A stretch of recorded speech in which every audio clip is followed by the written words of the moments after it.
दोस्तों, दिल्ली के एक वीआईपी राजघाट एरिया होता है, जहाँ पर जो एक लड़की 10 या 11 तारीख की 10 या 11 अक्टूबर की रात की बात होती है। वहाँ के दिल्ली के वीआईपी एरिया पे सराय काले खां की जो सड़क होती है, उस रोड पे 6 किलोमीटर तक एक निर्वस्त्र लड़की, यानी कि उस लड़की के ऊपर कोई भी कपड़े नहीं होती है, और वो लड़की बिल्कुल ही निर्वस्त्र अवस्था में और बदहवास हालत में उस सड़क पर चलती जा रही थी। और उसके पास से कई सारी गाड़ियाँ गुजरते हैं, कई सारे लोग गुजरते हैं, लेकिन कोई भी उसकी मदद नहीं करता। और उस लड़की की हालत इतनी ज़्यादा खराब होती है कि देखने से इस लोगों को अंदाज़ा लग जाता है कि इस लड़की के साथ कहीं न कहीं बहुत ही ज़्यादा गलत हुआ है, और उस लड़की के साथ रेप हुआ है। और उस लड़की का जो निर्वस्त्र अवस्था थी, उस अवस्था में उसके जो प्राइवेट पार्ट थे, उससे लगातार ब्लीडिंग हो रहे थे।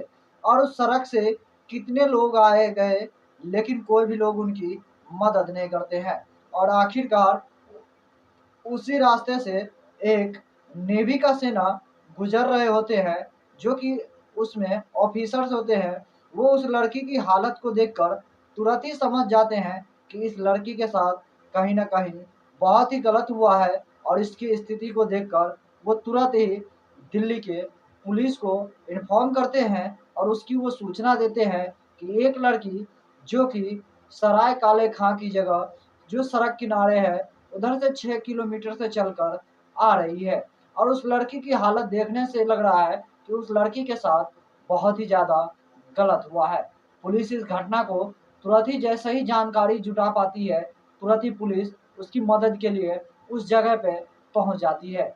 और उस जो लड़की थी, उस लड़की की हालत देखकर पुलिस को भी तुरंत ही समझ में आ जाता है कि कहीं न कहीं इस लड़की के साथ बहुत ही गलत हुआ है। और उस लड़की को तुरंत ही हॉस्पिटल में एडमिट किया जाता है, और उसकी सारी निगरानी की जाती है, और उसका बेहतर से बेहतर तरीके से इलाज करने की कोशिश की जाती है, क्योंकि उस लड़की की मानसिक संतुलन भी ज़्यादा खराब हो चुकी थी।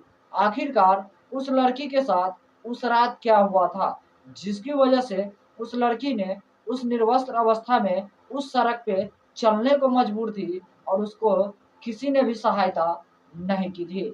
नमस्कार दोस्तों, मेरा नाम है सुशील पंडित, और आज की जो ये घटना मैं आपको सुनाऊँगा, इस घटना को सुनने के बाद आपका भी दिल दहल जाएगा, और आपको यकीन नहीं होगा कि वाक़ई में लोग ऐसे भी कर सकते हैं। क्योंकि आपने पहले भी एक कहानी सुनी होगी, जिसमें निर्भया हत्याकांड की जो कहानी थी, वो पूरी दिल्ली वाले को हैरान कर दिया था। उसमें जो घटना हुई थी, वो काफ़ी दर्दनाक थी, और इंसानियत को शर्मसार कर देने वाली थी। ठीक उसी प्रकार की ये एक दूसरी निर्भया का जो कहानी है, ये घटना दिल्ली से फिर से सामने आई है, और पूरे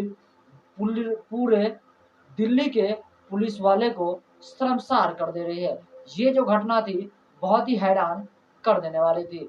ये जो लड़की जिसको हॉस्पिटल में एडमिट की गई थी, वो लड़की असम की रहने वाली थी, और वो यहाँ दिल्ली में काम की तलाश में अपने दोस्त के पास आती है, और उसके पास वो रहने लगती है। उसका जो दोस्त था, वो कई दिनों तक उससे फ़ोन से बात करके बुलाई हुई थी कि अगर तुम यहाँ आओगी तो तुमको दिल्ली में बहुत ही अच्छे खासे काम मिल जाएँगे। लेकिन लगातार कड़ी मेहनत करने के बावजूद भी उस लड़की को कहीं भी नौकरी नहीं मिल रही थी, जिसके वजह से उसकी सहेली जो थी, वो परेशान हो जाती है, और उसे ऐसा लगने लगता है कि उसकी जो सहेली है, उसके ऊपर बोझ बन रही है, और सारी मेहनत कर रही है, और उसके अभी तक कोई नौकरी नहीं लगी थी। तो उसकी जो सहेली थी, वो अपने आप को सोचती है, कहीं न कहीं इसके ऊपर मैं बोझ बन रही हूँ, तो वो इधर-उधर जाकर हर जगह नौकरी तलाशने की कोशिश करती है। लेकिन उसको कहीं भी नौकरी नहीं मिलती है, और शाम के समय कई बार वो फुटपाथ पे भी सो जाया करती थी। और एक दिन इसी तरह वो फुटपाथ के पास से गुजर रही थी, तो वहाँ पर उस लड़की के ऊपर एक व्यक्ति का नज़र पड़ता है जो कि कबाड़ी वाला होता है, और उसका नाम जो है प्रमोद होता है। और वहीं पर उसका एक दोस्त होता है जो कि भीख मांगता था, और वो एक पैरों से विकलांग था, जिसका नाम शमसूल होता है। और साथ ही साथ वहीं पर उसका एक दोस्त ऑटो ड्राइवर प्रभु भी आ जाता है। यानी कि ये तीनों वहीं पे शराब उराब पीकर या कोई भी पुराना सामान बेचना होता था तो उस कबाड़ी वाले के पास जाकर बेच दिया करते थे। और तभी उसकी नज़र उस लड़की के पे पड़ती है, और उस लड़की को पकड़कर खींचकर वो अपने ऑटो रिक्शा में बैठा लेता है, और उस लड़की के साथ दरिंदगी करना शुरू कर देता है। यहाँ तक कि वो जो भिखारी शमसूल था, वो भी जो कि विकलांग था, उसने भी उस लड़की के साथ बलात्कार किया। इतनी दरिंदगी भरी घटना को अंजाम दिया जिससे कि पूरी दिल्ली शर्मसार हो गई। और उस लड़की के साथ घंटों तक उसके साथ बलात्कार किया गया। और उसके बाद उस लड़की को उस ऑटो ड्राइवर ने भी उस गाड़ी में कई बार बलात्कार किया, और उसके बाद उस लड़की को ले जाकर एक झाड़ियों में फेंक देता है, और वहाँ से वो चुपचाप सभी अपने अपने घर चले जाते हैं।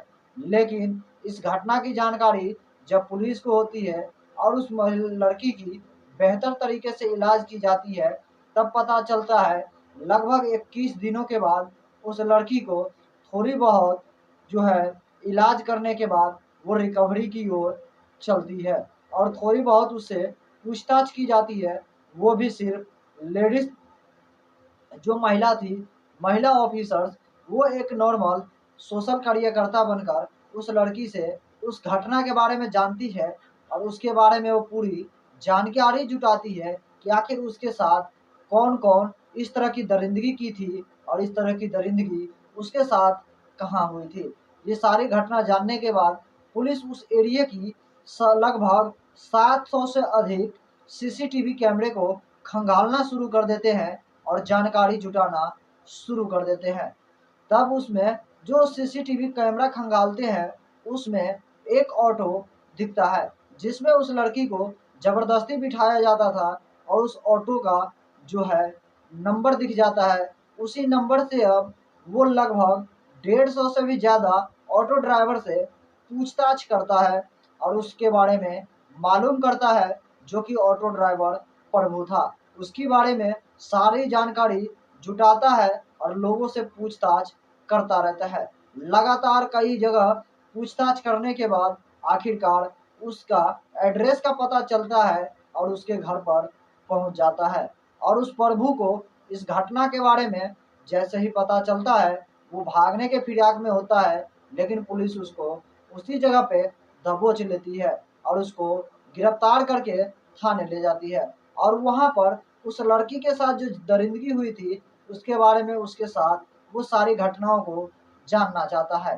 तब वो बताता है कि उसका जो दोस्त प्रमोद कबाड़ी वाला था, और वो एक भिखारी जिसका नाम शमसूल था, जो विकलांग था, दोनों उस लड़की के ऊपर नज़र गड़ाया हुआ था, जिससे उसके साथ गलत इच्छा यानी कि दुष्कर्म करने की इच्छा जागी, और वो दोनों उसके साथ ज़बरदस्ती करने लगे थे। और जब मैं अपनी ऑटो रिक्शा लेकर वहाँ पे पहुँचा था, तो उन दोनों ने ये सारी घटना के बारे में मेरे को बताया।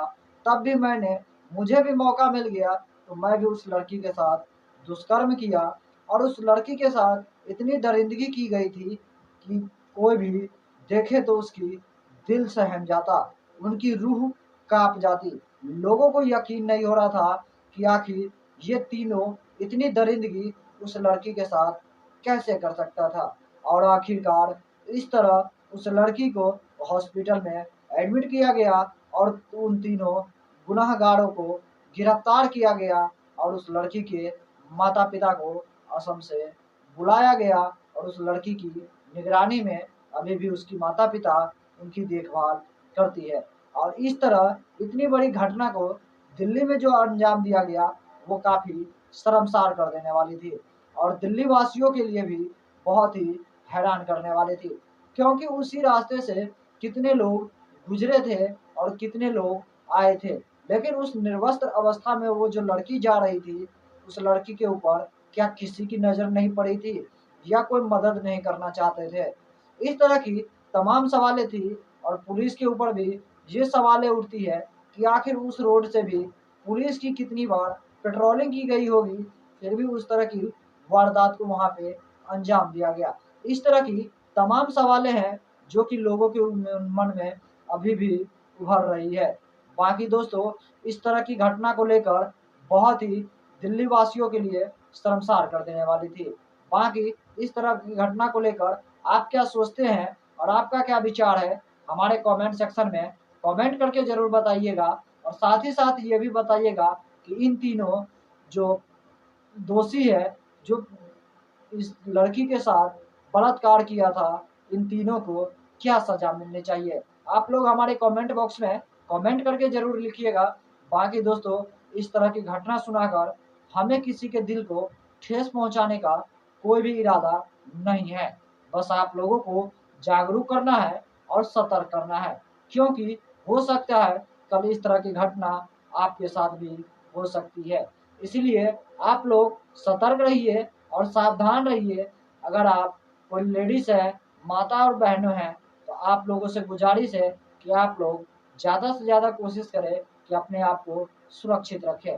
क्योंकि हम लोग आजकल जिस समाज में रह रहे हैं, उस समाज में किसी के ऊपर भी भरोसा करना अपने आप के लिए सबसे बड़ा खतरा साबित हो सकता है। बाकी आज के इस वीडियो से मैं विदा लूँगा और फिर मैं आपसे मिलूँगा अगला एक नई एपिसोड में, एक नई कहानी के साथ। तब तक के लिए जय हिंद, जय भारत। सतर्क रहिए, सावधान रहिए। अब वीडियो पसंद आया हो तो वीडियो को एक लाइक और चैनल को सब्सक्राइब ज़रूर कर लीजिएगा।